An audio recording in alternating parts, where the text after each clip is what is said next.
Minden év júliusában furcsa, bolondos figurák gyűlnek össze 3 napra Nyírbátor történelmi belvárosában, a Papok rétjén.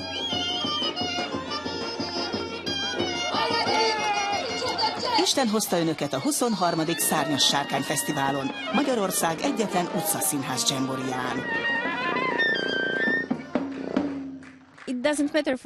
Ez egy kis fesztivál, de éppen ez benne a jó, magyarázza a Varsói Teátrakt vezetője, Agnieszka Musjalovic. Nincsenek sokan, de a hangulat nagyszerű. Itt nyitott a közönség, sokféle társulattal lehet találkozni, rengeteg előadást láthatunk, és itt mindenki otthonosan érzi magát.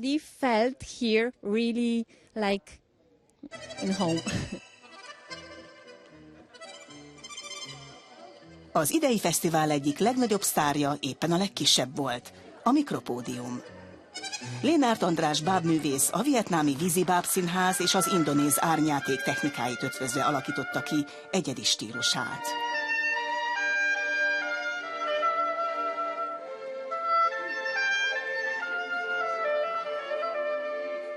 Ez egy nagyon halk játék és finom kis lelki játékpont. Az a cím, hogy stop, állj meg és nézd, az szakítsd meg a hétköznapi rohanást, és állj meg egy pillanatra, és nézd bábokat, nézd egy olyan csodát, amit egyébként máshol nem igen láthatsz.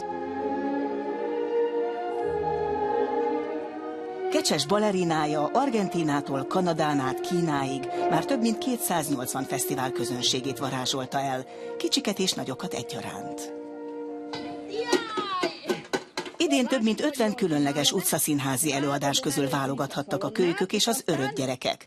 De itt a bábosok, zsonglőrök, akrobaták, gólyalábasok, csepürágók és utcazenészek egymástól is sokat tanulhatnak, magyarázta a Szárnyas Sárkány Fesztivál igazgatója, Dózsa György.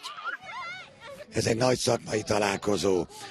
Úgy is mondhatnánk, hogy valahol egy kicsit showkéz is, mert nagyon sok fesztivál szervező érkezik Magyarországról, de máshonnan is ide válogatni a produkciók közül. Josefina Pérez Gardey és Juan Ignacio Rey Argentínából, Buenos Airesből érkezett Nyírbátorba. Josefina művész nevén Muruja One Girl Show című produkciójával járja a világot. Először lépett fel Magyarországon, de valószínűleg nem utoljára. A magyarok jobban hasonlítanak hozzánk, mint más európai népek. A többiek egy kicsit ridegebbek, komolyabbak. Itt viccesebbek az emberek, mondta a művész. Juan Ignacio Rey zsonglőr és akrobata, ő Manic Freak, a kis bohóc. Már több mint 600 előadást tartott világszerte. Akarsz-e játszani, örülni és örömet szerezni? Ha igen, akkor jövőre itt a helyed a Szárnyas Sárkány Fesztiválon. Az Euronews nézőit Kocsor Erika tudósította Nyírbátorból.